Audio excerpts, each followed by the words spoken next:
Hello everyone, this is Dungeon Master Boba coming at you with another video. This time we're going to be talking about not good, not neutral, and not even evil. We're going to be talking about Exalted. Exalted characters. They go above and beyond the call of duty for good characters. Basing Exalted off of this book right here, Book of Exalted Deeds. I'm going to read you what it defines as good. Many characters are happy to rattle off the long list of sins they haven't committed as evidence that they are good. The utter avoidance of evil, however, doesn't make a character good. Solidly neutral, perhaps, but not good. Being good requires a certain quality of temperament, the presence of virtues that spur a character not just to avoid evil or its appearance, but to actively promote good. An expression as expressed in the player's handbook, good implies respect for life and concern for dignity of sentient beings. Good characters make personal sacrifices to help others. Good is not nice, polite, well-mannered, prudish, self-righteous, or naive.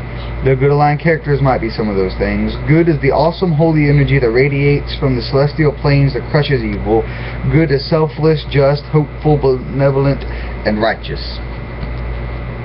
Well, I ran a couple of games with good characters. I ran a couple of games with evil characters, a couple of gamer neutral characters, and even a couple with exalted characters. I think I ran one game with vile characters before. So I ran pretty much all walks of the alignments, and I already made a video talking about my view on alignments, and I'll leave a link to that in the description or annotation in the video. I haven't quite decided yet, but it'll be there. Anyways, but this time we're not talking about something as shallow as alignments. We're talking about Exalted, what it means to be Exalted. When you're Exalted, you don't have to be a paladin or a cleric to become Exalted. You can be an Exalted rogue. Exalted is, like it said, you radiate with holy energy from the celestial planes. You're not murderous, you're not hateful, you have respect on some level for everything, whether it's a cleric of an evil deity or a vicious kobold or the peasant guy down the road.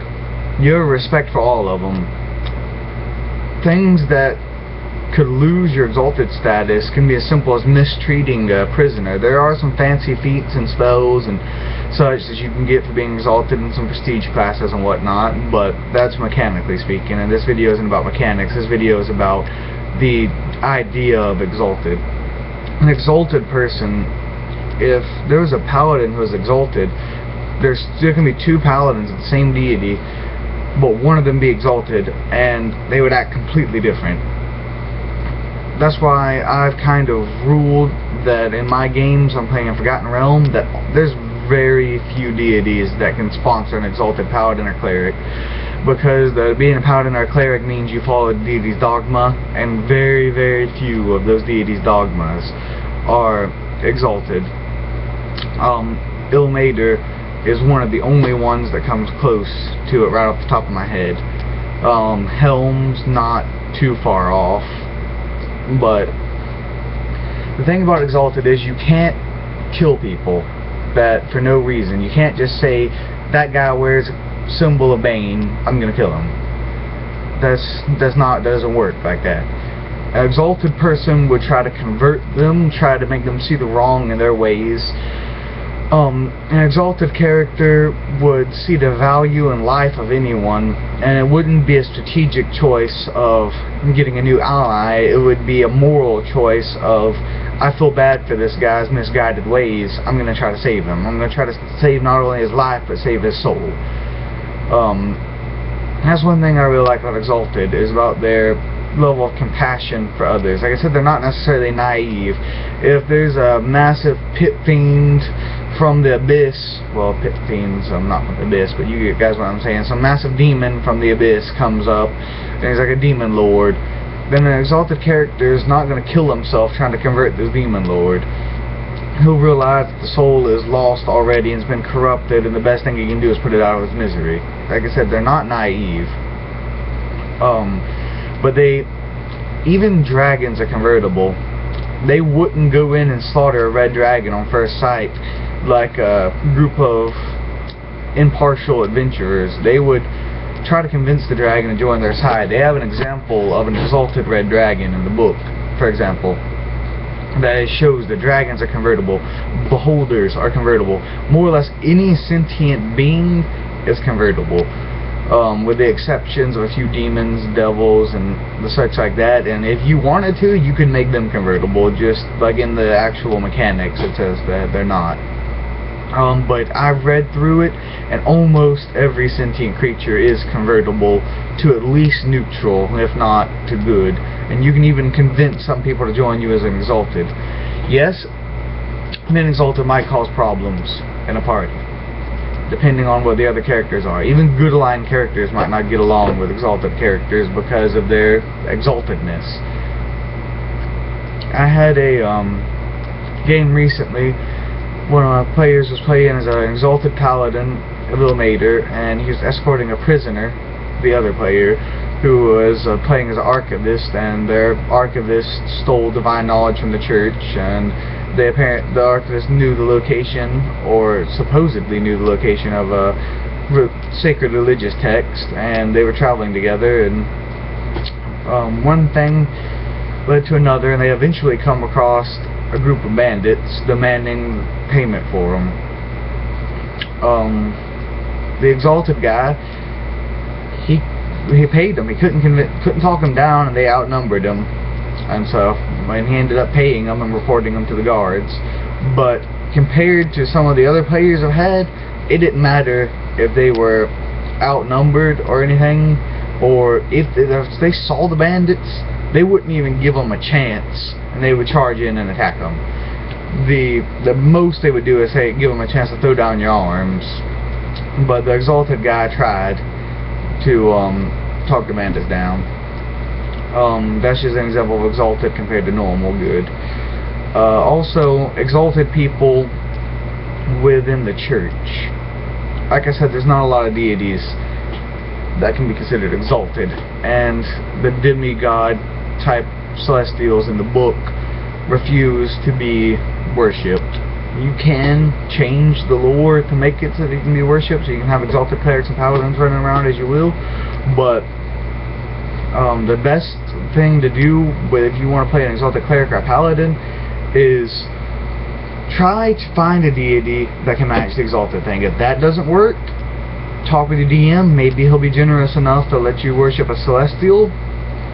If not, then don't worship anybody. Just follow the tenets of good and exaltedness, but don't have a patron deity. You can still pay homage to some deity here and there and stuff, but don't have a patron. Just your patron is good. It is the essence of good, and just work off of that. And then your dogma can be the Exalted guidelines, and your powers can come from, I would imagine, good, healing, protection, you know, stuff like that, like non-hostile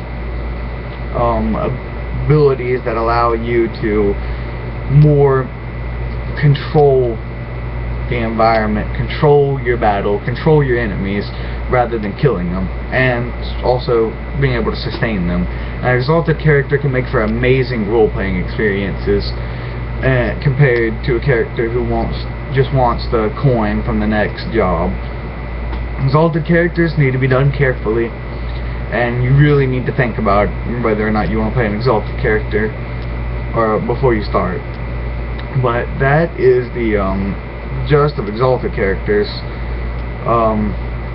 Well, actually, one tip for playing an Exalted character is make sure that all the other players, along with your DM, are okay with it first, because you don't want to have a group of, I don't know, evil players with an Exalted character, or even neutral.